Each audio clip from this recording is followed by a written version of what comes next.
নমস্কার বন্ধুরা, মিষ্টুস kitchen and ভ্লগে আপনাদের আরও একবার স্বাগত জানাই। আমার আজকের রেসিপি খাসির মাংসের পাতলা ঝোল। ঘরে থাকা সামান্য কয়েকটি উপকরণ আর অল্প তেল দিয়ে খুবই সহজ পদ্ধতিতে আজ আমি খাসির মাংসের পাতলা ঝোল রেসিপিটি আপনাদের কাছে শেয়ার করব।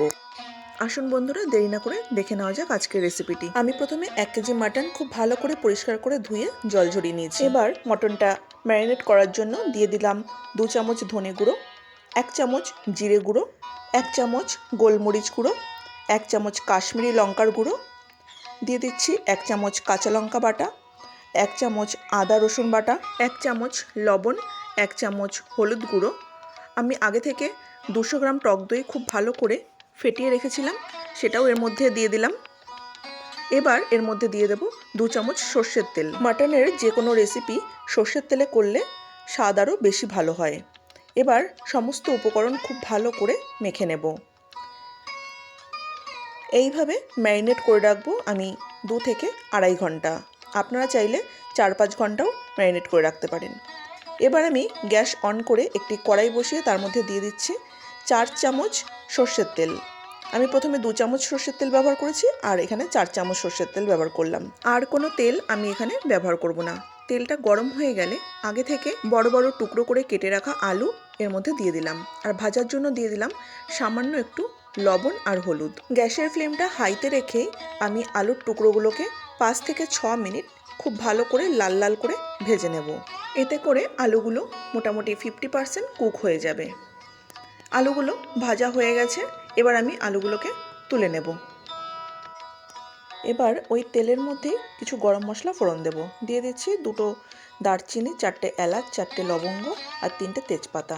তারপরে ফোড়ন থেকে সুন্দর গন্ধ বেরোতে শুরু করলে আমি আগে থেকেই 4টে বড় সাইজের পেঁয়াজ কুচি করে রেখেছিলাম, সেই পেঁয়াজ কুচিগুলো এর মধ্যে দিয়ে দিলাম। এবার গ্যাসের ফ্লেমটা মিডিয়ামে রেখে পেঁয়াজটাকে গোল্ডেন লাল করে ভেজে নেব।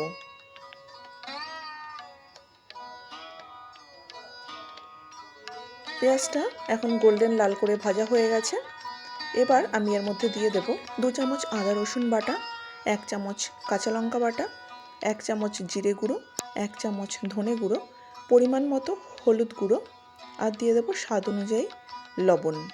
তারপরে সমস্ত মশলাগুলোকে ভালো করে পেঁয়াজের সঙ্গে কষিয়ে নিতে হবে।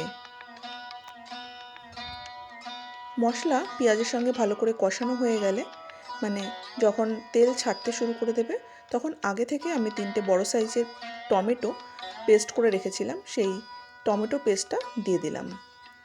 টমেটো পেস্টটাও খুব ভালো করে কষিয়ে নিতে হবে।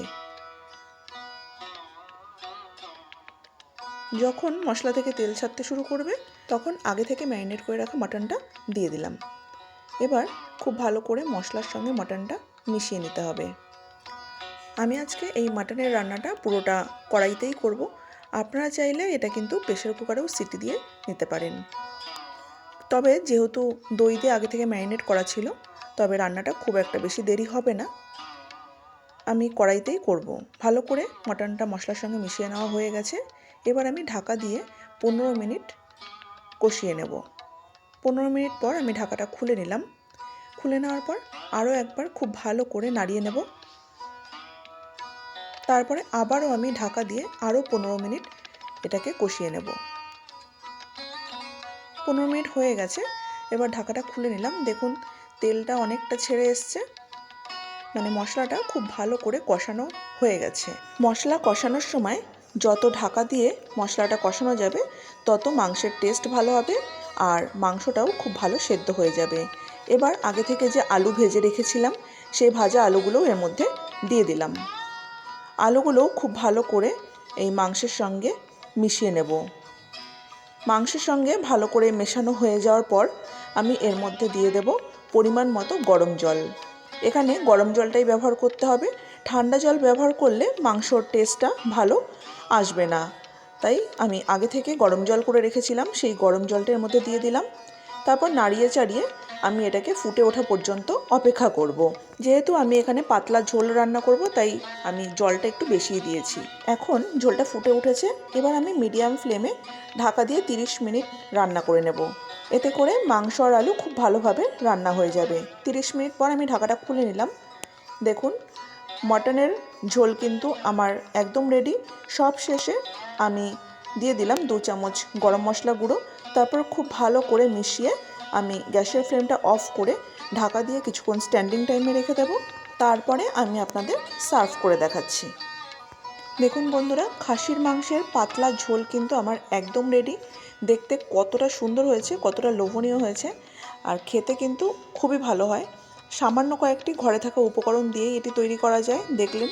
আর খুবই অল্প তেল লাগে, খেতে খুব ভালো হয়। আপনারা অবশ্যই এইভাবে একটু ঝোলটা রান্না করবেন। আর বাড়িতে বানালে কিন্তু কমেন্টে জানাতে একদম ভুলবেন না যে আজকের এই ঝোল রেসিপিটি আপনাদের কেমন লেগেছে। যদি আপনাদের আজকের রেসিপিটি ভালো লেগে থাকে অবশ্যই ভিডিওটিতে একটি লাইক করে দেবেন, আর নিজেদের ফ্রেন্ড সার্কেলের মধ্যে রেসিপিটি বেশি বেশি করে শেয়ার করে দেবেন। রেসিপিটি ভালো লাগলে যে সকল বন্ধুরা ফেসবুক পেজ থেকে রেসিপিটি দেখছেন তারা অবশ্যই আমার পেজটিকে একটু ফলো করে রাখবেন, আর যে সকল বন্ধুরা ইউটিউব চ্যানেল থেকে রেসিপিটি দেখছেন তারা অবশ্যই আমার চ্যানেলটিকে সাবস্ক্রাইব করে আমার পাশে থাকবেন। পাশে থাকা বেল আইকনটি অবশ্যই ক্লিক করে রাখবেন এরকম নিত্য নতুন রেসিপির আপডেট সবার প্রথমে পাওয়ার জন্য। আজকের মতো ভিডিওটি এখানেই শেষ করছি। আবার আসবো অন্য কোনো নতুন রেসিপি নিয়ে। ততক্ষণ পর্যন্ত সবাই ভালো থাকবেন, সুস্থ থাকবেন। ধন্যবাদ।